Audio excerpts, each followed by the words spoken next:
انطلاقه لطاهر، محاوله العرضيه تاني ممتازه، يحاول يعدي. ادي الانطلاقه مره اخرى تاني على طول لصالح فريق النادي الاهلي. الكرات العرضيه ملعوبه خطيره ممتازه، فرصه هدف اول. الهدف الاول لصالح النادي الاهلي. يتقدم الاهلي عن طريق محمد شريف، ماكينه اهداف، لعيب كبير طبعا محمد شريف. ادي محمد شريف نجم من النجوم الكبيره جدا.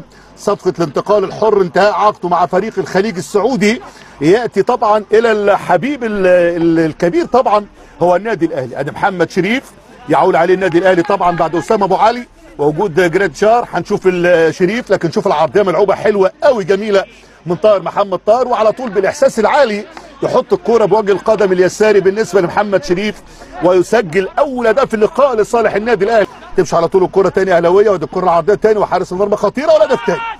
والهدف الثاني لصالح النادي الاهلي. يسجل الهدف الثاني النادي الاهلي عن طريق محمد شريف.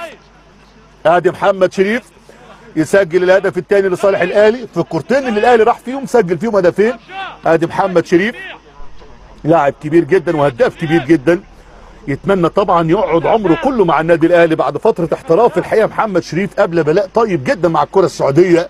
ادي على طول محمد شريف والهدف الثاني. شوف تحرك بدون كوره هنا على طول، ودي حارس المرمى كان ممكن ياخدها بايديه الاثنين، لكن خدها بايد واحده هنا على طول عاطف تخيلي، وده الاحساس بقى العالي بمكانه هنا بالنسبه للاعب محمد شريف. يسجل الهدف الثاني لصالح النادي الاهلي. اذا محمد شريف هو الاخر، وطاهر محمد طاهر وباقي الرفاق حسين الشحات وما شابه، كل دوت مع بن شرقي ومجموعه الاسماء خطيره جدا اهلاويه. والهدف الثالث، الهدف الثالث لصالح النادي الاهلي.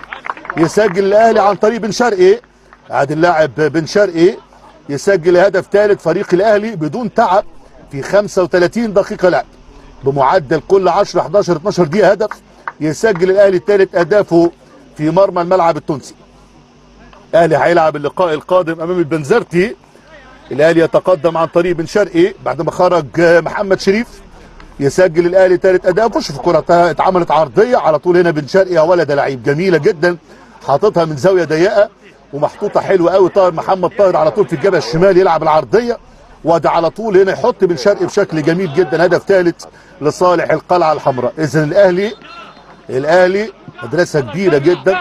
تمشي على طول الكره الثانيه عن طريق تريزيجيه بوجه القدم الخارجي جميل. فرصه الهدف الرابع. الله، الهدف الرابع لصالح النادي الاهلي. محمد عبد الله يسجل. محمد عبد الله، ادي محمد عبد الله اللي بقول لحضراتكم عليه واحد من الاوراق الجميله الجديده مع النادي الاهلي 2005. محمد عبد الله اسماء ممتازه. ادي على طول مع يوسف عفيفي مع مجموعه اللعيبه الولاد الممتازين جدا اللي بيتمرنوا مع الفريق الاول. في يوسف عفيفي في الاهلي لاعب من اللعيبه الواعده جدا برضه، وادي محمد عبد الله، كل دول مجموعه شباب ممتازه.